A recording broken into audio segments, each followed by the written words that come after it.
Well, if you just joined us, you're welcome. You're watching Politics HQ here on News Center Television, broadcasting live to 54 African countries and beyond. And now looking at the news trickling in fast in Nigeria, specifically as the elections inch closer. Now, from reports in campaigns to the jibes, tantrums, and bold calls made in the media, Nigeria always has enough to go around. Of all these, the most important news to Nigerians at the moment is that which concerns the Naira notes and petrol scarcity. Throughout the country, there is a severe problem of scarcity of the main legal tender and petroleum motor spirit. The country's most significant source of energy is also difficult and expensive to get. Now, these issues are coming days before the presidential and National Assembly election, and a candidate insists they're issues made by Nigerians in power to wreak havoc on his chances of emergence. The Nigerian populace has heard this, a few believe, but many question the honesty of this claim, as the subject was also a prominent player in the making of the current administration. From Nyesom Wike to Abubakar Atiku and the PDP to Bola Tinubu to President Buhari and the APC to Kwankwaso's big statement about presidential candidates who own banks and have access to new notes, and Peter Obi's Obidients force, there's more than enough to chew. Tonight, Hamisu is my guest. He's a public affairs analyst. Abu, good to see you and thanks for your time. Quite a lot on the plate. Perhaps we should pick the petrol scarcity. You are at the moment in Nigeria's capital, Abuja. Give us a sense of what is going on at the moment. Well, thank you so very much. Abuja is quiet and peaceful, only that a lot of people are agitated. And you could see a lot of people wearing trauma on their faces from their utterances. You could hear them speak about something of this nature. That in the history of Nigeria, when elections are close, the ruling party does everything to ensure that it continues to sustain the confidence of the people, the supporters, and even those that are in the opposition in order to get them on board. But significantly, that has changed with the coming of President Muhammadu Buhari, and that President Muhammadu Buhari is acting as if he's in the opposition. Specifically, with regards to the issue of the Naira note, though it's a good policy, if you hear the humongous amount that is spent to maintain our currency is so alarming. But the timing is what people are saying that it is wrong. Then you add that to fuel shortages.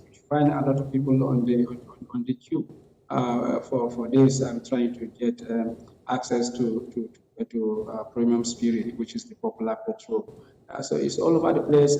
It's even better in the federal capital until you travel outside Abuja to other places, especially those places that are far from the center. So if the queue is massive in Abuja, and then even the official the independent marketers are selling above the stipulated pump price.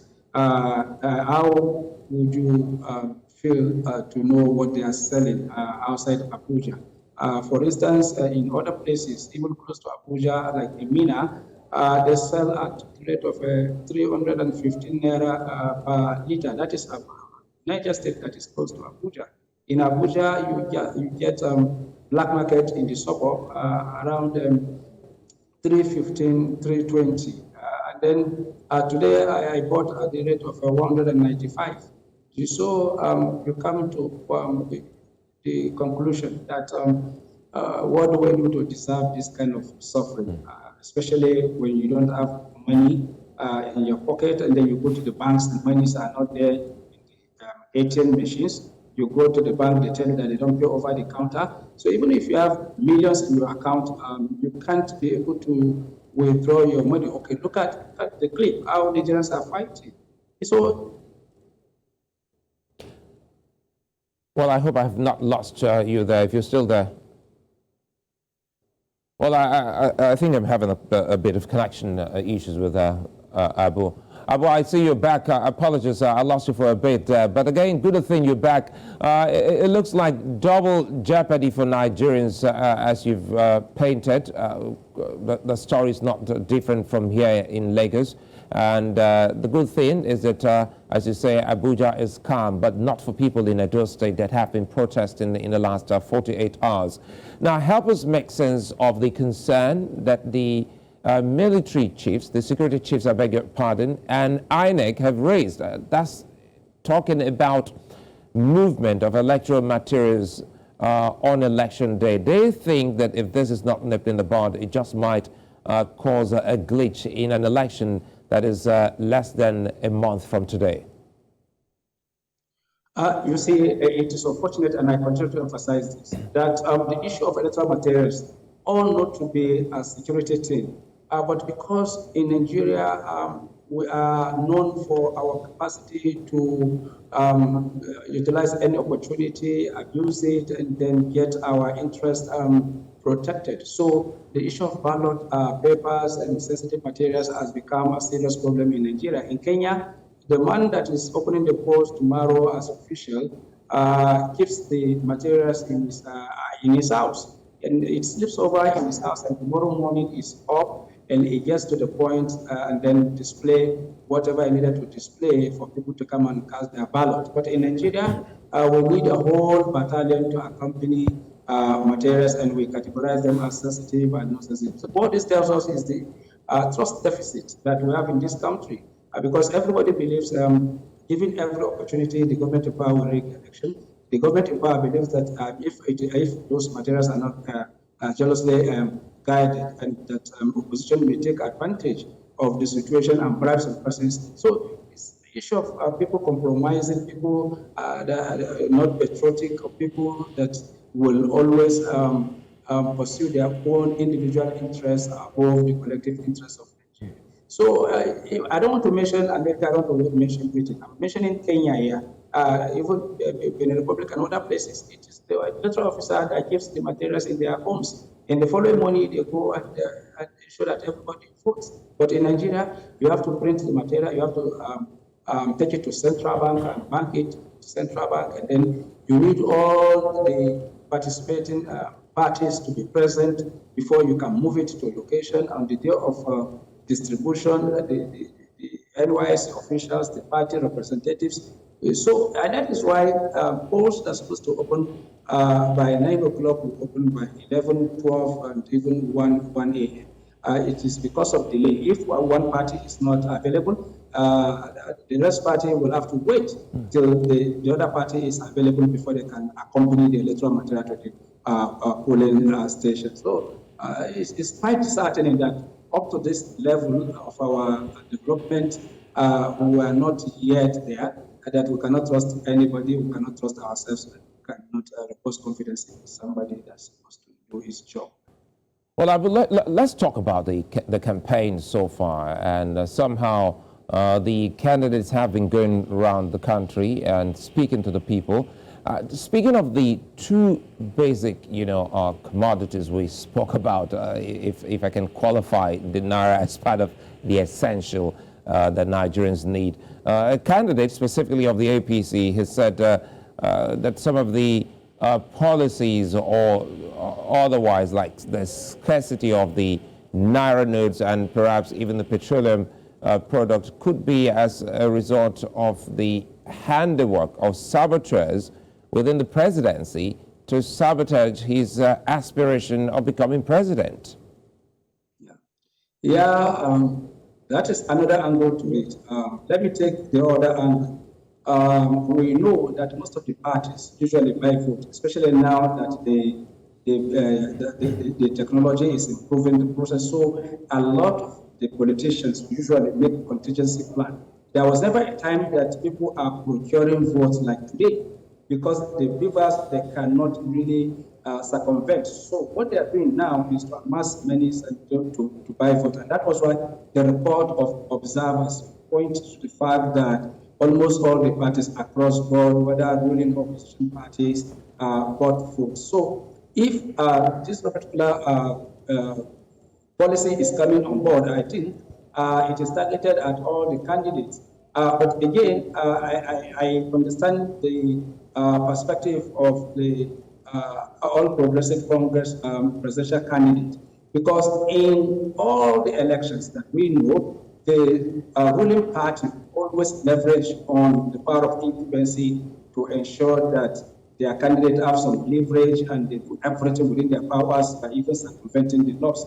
So this was the first time, and that is what I said from my opening remarks, that this is the first time that the government, the ruling party is behaving as if it is in the opposition by implementing policies that it never really gave a consideration to the fact that it may affect the chances of their candidate. So for me, I want to say at this juncture that though it is painful, a lot of us are undergoing some level of stress, because what Nigerians needed most to run their lives are cash and then energy, and that is what is currently lacking. That is what is in short supply that the government is supposed to address. So that the ruling party is not willing to circumvent processes, the laws, and everything to ensure that their candidate emerge, for me, is a welcome development. Let all the candidates campaign on their pedigree, their capacity, their programs,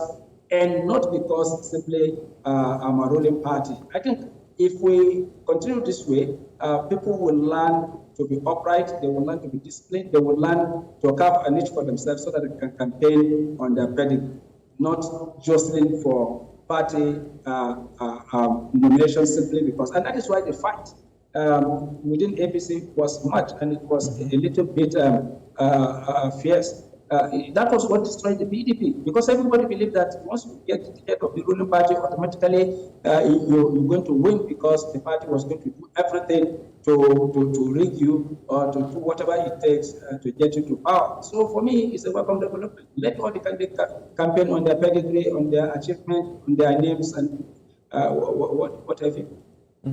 As a campaign, Abu, another aspect is the electorate, Nigerians.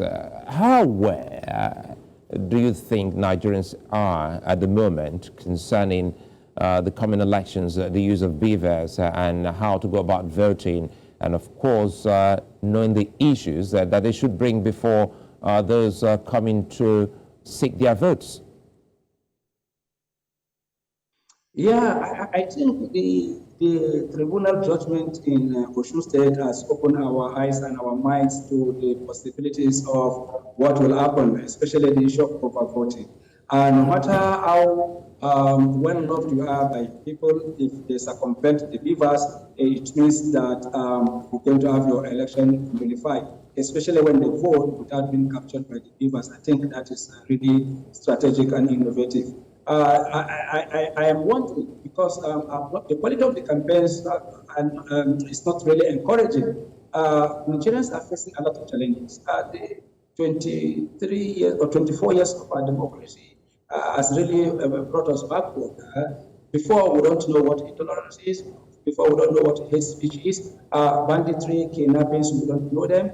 We used to hear them coming from Pakistan, Afghanistan, and other places. Today, we are living with them, and it's really affecting us. It has affected the economy. It has affected everything. Nigerians are really down. Growth has been retarded. Progress has been retarded. So we're talking about democracy that has not even added value to the people. Instead, it has led to the burial of a lot of people, from religious conflict to issues around banditry to terrorism. All of this happened within this very particular period. So Nigerians are agitated. I would be surprised if there is massive political apathy as we go into this election. And the parties are not doing anything to mobilize apart from tantrum and starting remarks that is more of attrition and mutual recrimination. And so we have to move away from that. Tell us how you're going to run the economy, because the economy is retarded. The growth is not there. The COVID-19 impact is still with us. The banditry has even frustrated farming along the corridors that produce the food we eat in this nation. So tell us what you want to do about security. Tell us what you want to do about education. As it is today, our graduates cannot be employed because they are not employable. So what are we going to do? We expected reforms in the educational sector, virtually in all the sectors. Nobody is talking about that. And you're telling us, if you will, you give us industry. How do you want to give us the industry? No power. It is now that Siemens are beginning to distribute most of the transformers. So tell us how you want to. Governance is about combination of resources and human beings to produce results. And then the money is not there. Tell us how you are going to improve our earnings so that you can spend to solve our problems. So don't just give us promises, and that is why John F. Kennedy said, don't tell me what, tell me how. So don't tell me what the problems are. We know the problems. Tell us the solutions. Well, Abu Hamisu, it's a fine place for us to leave it. I must thank you for your time, and I do hope that we'll have time to go through this over and over again just before the election, just to also sensitize the people on the big day. 23 days to the big election. Abu Hamisu, thank you once again for your time. Thank you for having me.